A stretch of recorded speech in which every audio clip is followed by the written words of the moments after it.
r/ask Reddit. What's the most unhealthy thing that society encourages us to do? Work when they're sick. While many people do have sick days they can use, they're actively encouraged not to use them, some even get fired for it, and many did go to work sick.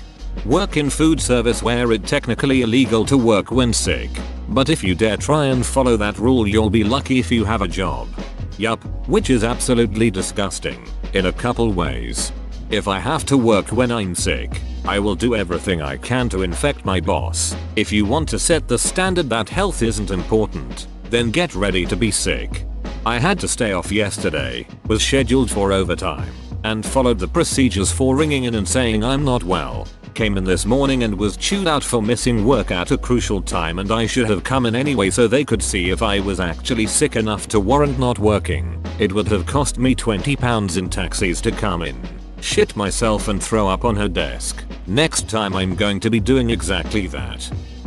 Not getting enough sleep. Rest. People are encouraged to do so much in life, work, play, socialize, etc. that most don't get the appropriate amount of rest needed to function properly and maintain good health. Also, not getting enough sleep is a source of pride for many people, and a successful person only needing 3-4 hours of sleep is glamorized. I've done the 3-4 hours of sleep thing before. It's like living a nightmare. I was always tired, could barely keep my eyes open and kept randomly falling asleep. It's also extremely dangerous to drive when you're exhausted. This is my life right now. I average such little sleep that I'm always constantly tired. The sad thing is people actually try and one-up me as if it's some kind of competition of who get the least sleep. Believe me, I wish I could sleep enough. I remember once a co-worker asked how I was doing, and when I responded, I'm exhausted, she, in a very unnecessarily nasty voice, said back, I bet I'm more tired than you. Like, ? It shocked me for a second. I didn't realize being tired was a competition now.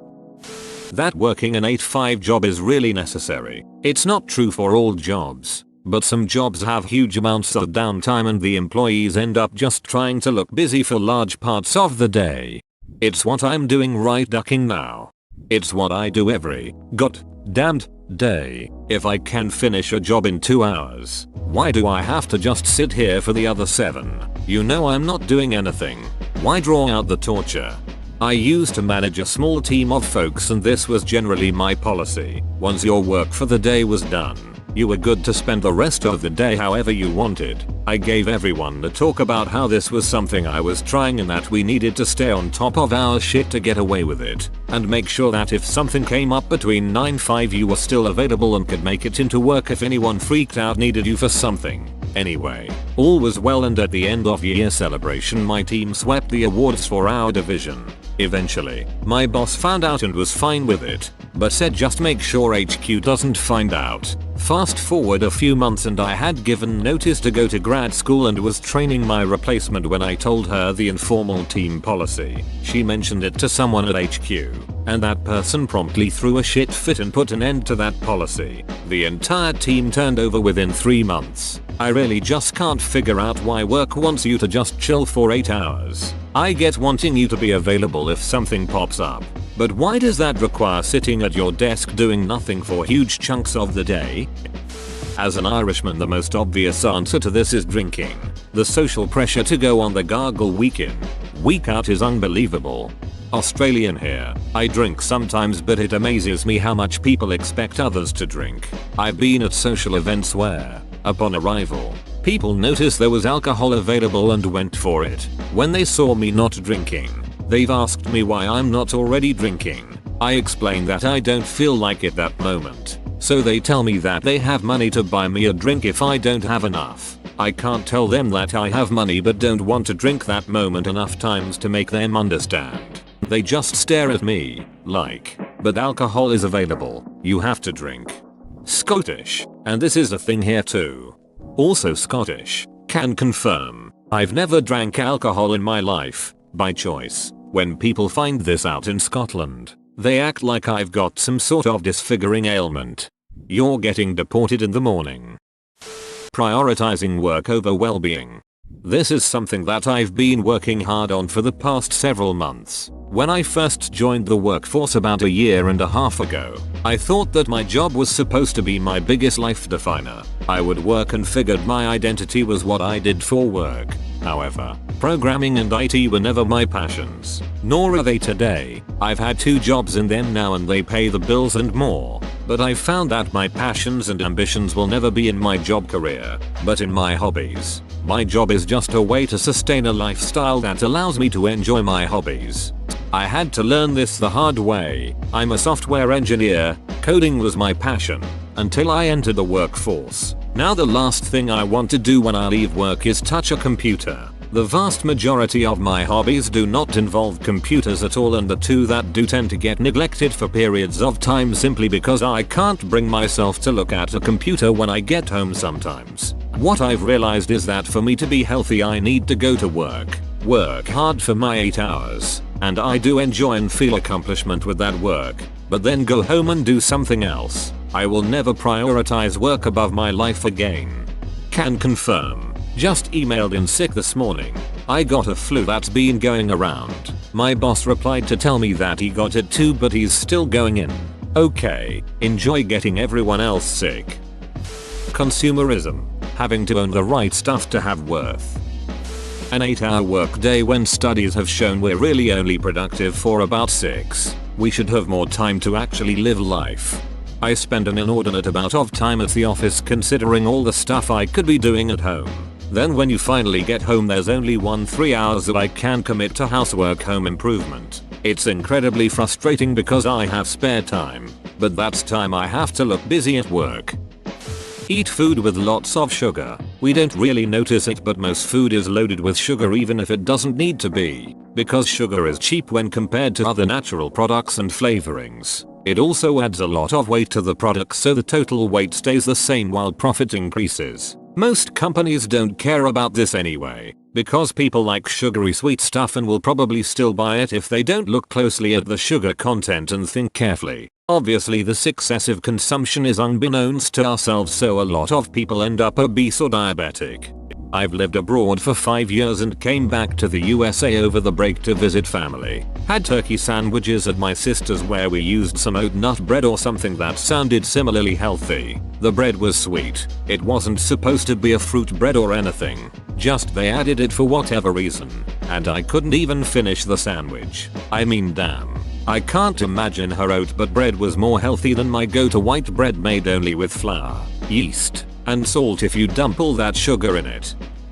Anti-intellectualism. There seems to be a trend where ignoring expert opinions is cool. Doctors say to vaccinate my children, but Facebook says otherwise. Doctors are whack. Definitely going to side with this Facebook article with 159 shares. Also, illusory expertise. Yes, I know that you have years of study in your field, but the way I misinterpreted this study makes you look pretty wrong. Hold in our farts. Shit can lead to gastrointestinal problems. I learned to fart silently. Best to do it somewhere crowded and ignore it. Nobody will know who to blame. Same with sneezing. Pleurisy is a beach. Sneeze hard. Don't do the cute, polite sneeze. Never heard of sneezing politeness. In high school, one of the teachers wanted us to apologize whenever we sneezed. At least at first. She stopped giving a duck after 2 or 3 weeks. You see that car that you definitely can't afford on your income? You should definitely get it. I've been told I should just take that vacation because what are credit cards for? I'll answer that. Credit cards are for paying off every month while milking the company for points. In some ways it encourages the idea that what you're missing can always be found through consumption of media or buying stuff. I buy media and consume stuff. Am I safe? Only if you physically eat the media, then yes. Also I realized I misread the question. Instructions unclear, choking to death on Windows Media Player. Sharing everything we do publicly on social media. What amazes me is that so many people willingly reveal their daily itinerary, political opinions, sexual orientation, and God knows what else on social media. If government or police came knocking on our door demanding the same information that we give so freely, we would ask if they had a search warrant. Worship celebrities. take the opinions of celebrities seriously just because they are celebrities. No, that celebrity knows jack shit about economics. Desk jobs, sedentary lifestyle. Not directly, but we aim more and more towards sitting job, engineers etc. And it's impacting us in ways that we can't even think. It's only bad if you have no other activity in your life. Yes, it's much easier to stay fit and healthy if you're constantly moving around.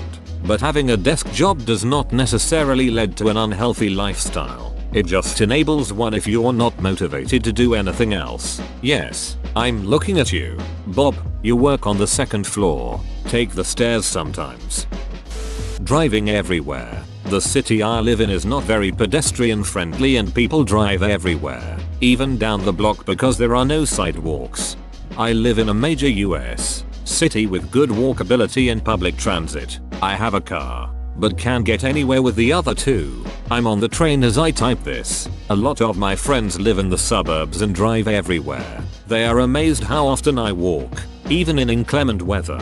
It's a little less than a mile to and from the train. I love it. I find it peaceful to just throw on some headphones and walk. Feel shame, especially about sex. This includes our orientation and sexual assaults. In our culture, victims often feel more shame than the perpetrators. Children disclosing sexual abuse is an ordeal for all parties because sex is treated as ridiculously taboo and shameful in itself, a horrifying truth as to why many kids keep quiet and feel like they can't speak up. Think about how many adults shame and embarrass their kids about their first crushes. Demonizing sex is a very unhealthy thing for society to do to its members. I think it's the most unhealthy thing. Be romantic in ways that are actually creepy and borderline repulsive. For instance, the movie trope of a guy basically forcing a kiss on a woman who has pretty much told him she can't stand him, or never shown the slightest bit of interest. But this somehow pays off and wins her over. Watching old movies is hilarious for this reason. AMC constantly has a movie on where the lead female finds the lead male repulsive, but in the end he grabs her and kisses her and they're in love. It's like the lesson they were teaching was, even women who hate you will eventually fall for you if you force yourself upon them. It's certainly not as bad as, say, sweatshops. But the American labor system encourages you to settle for a unchallenging position you're overqualified for, dissuades you from taking time off, and encourages a degree of competition with your colleagues that chips away at your respect for humanity. It almost seems purposefully constructed to retard personal advancement. To me it seems like much of society puts an emphasis and importance on getting married or starting a family either during college years or shortly afterwards, which I see as a bit of a ball and chain from being able to forward yourself in any career you may be looking at. Most support the current work culture. You know how you should be an utter toady to your management and accept whatever abusive policy they put out in the abject hopes you'll be promoted to a better place or even be manglement yourself. Shit all over millennials. They're better with money. They know what makes them happy. They adapt to the ever-changing job education market. The real problem is it's difficult to market to the majority. Companies with shitty outdated products. We're looking at you.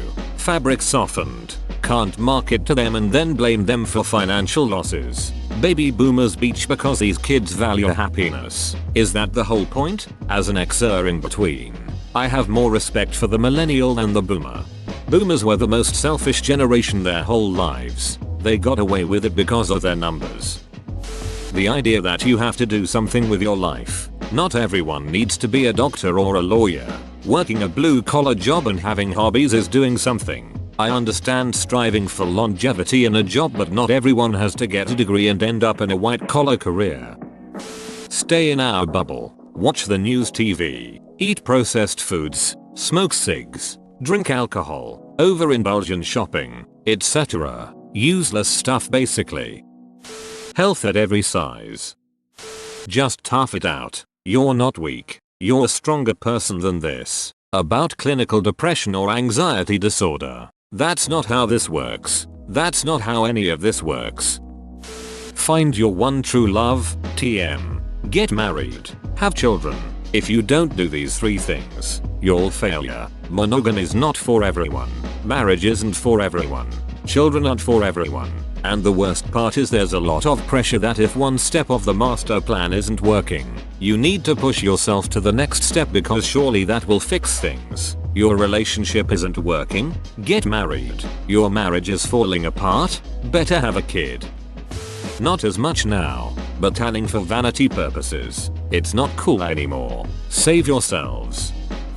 Whoa, you made it to the end? You're a ducking beast. I'll cut you a deal. Smash like and subscribe for more curated content, bruh. It's free and that's a great price.